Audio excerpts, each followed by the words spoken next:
Buenas tardes. En este video vamos a explicar la derivación implícita con funciones de dos variables independientes. Y tenemos que utilizar para ello la regla de la cadena. Primero vamos a recordar un ejemplo con una función de una sola variable independiente. Vamos a considerar la ecuación x cuadrada más y cuadrada igual a 25. Y para derivar implícitamente, y es una función de x y cada vez que aparezca un término con y, se usa regla de la cadena. Entonces, la derivada de x al cuadrado es 2x y la de y al cuadrado es 2y por la derivada de y respecto a x. La derivada de 25 es 0 y esta ecuación lo único que requiere ahora es de despejar a la derivada. Cambiamos a 2x hacia el lado derecho con su inverso aditivo y multiplicamos toda la expresión por 1 sobre 2y. Además podemos simplificar 2 entre 2. Por eso la derivada solo queda menos x sobre y. Ahora lo que queremos usar es la regla de la cadena, pero para funciones de varias variables. Entonces deberíamos de considerar ahora nuestra ecuación, pero igualada a 0. X cuadrada más y cuadrada menos 25 es 0. Y del lado izquierdo, tener una nueva función de dos variables. Esta nueva función se le puede aplicar la regla de la cadena, puesto que f depende de x y de y además y es función de x. Entonces, al desarrollar la fórmula, aplicando la regla de la cadena, tenemos a la derivada parcial de f respecto a x por la derivada de x respecto a x, más la parcial de f respecto a y por la derivada de y respecto a x. Esto igual a 0.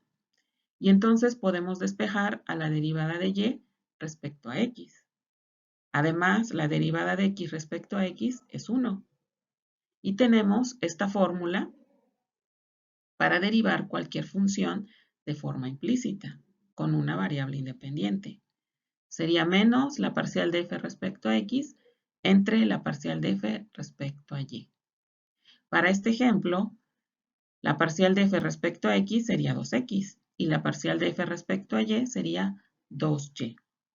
Usamos el cociente que obtuvimos en la fórmula y la derivada de y respecto a x nos queda de nuevo menos x sobre y.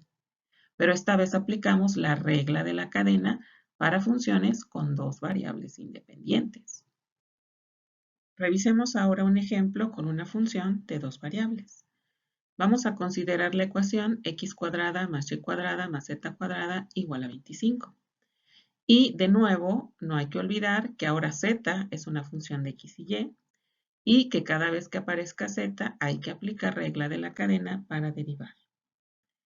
Con eso en cuenta, podemos de nuevo igualar a 0 y considerar el lado izquierdo de la igualdad como una función de tres variables independientes.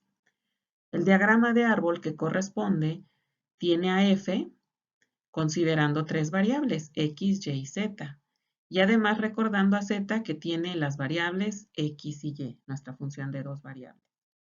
Entonces, vamos a obtener que la parcial de f respecto a x por la derivada de x respecto a x, más la parcial de f respecto a z por la parcial de z respecto a x, es igual a 0.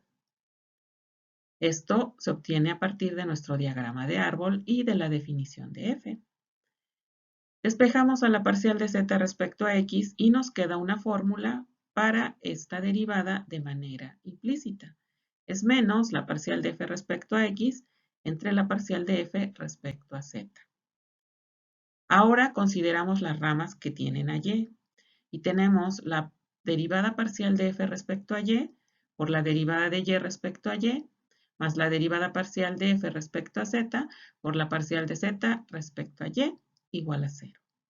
Y aquí despejamos la parcial de z respecto a y. Para tener las dos igualdades, la derivada de y respecto a y y la de x respecto a x, recuerden que son 1. Por eso solamente me quedan estos dos cocientes a la hora de despejar.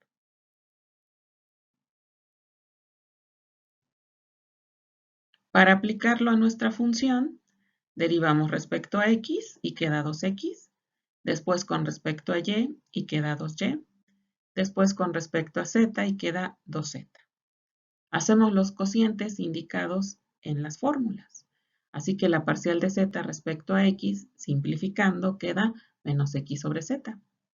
Y la parcial de z respecto a y, también simplificando, queda menos y sobre z. Y obtuvimos las dos derivadas parciales en forma implícita, aplicando la regla de la cadena. Si ahora consideramos la ecuación e a la z igual a xyz, debemos igualar a 0 para formar la función de tres variables. Nos va a quedar e a la z menos xyz. Tenemos ya las fórmulas para la parcial de z respecto a x y para la parcial de z respecto a y. Las obtuvimos en la diapositiva anterior, con el diagrama de árbol. Simplemente vamos a empezar a derivar. Primero respecto a x y nos queda menos y por z. Después respecto a y nos queda menos x por z. Y la derivada respecto a z está quedando e a la z menos xy. Estas tres parciales me sirven para formar la parcial de z respecto a x y la parcial de z respecto a y. Hemos considerado el menos en las fórmulas, por eso los numeradores cambian de signo. La primera es yz entre a la z menos xy y la segunda es xz entre a la z menos xy. Entonces, con este diagrama de árbol podemos derivar cualquier función de dos variables, considerando que hay que igualarla a 0 para formar la función de tres variables.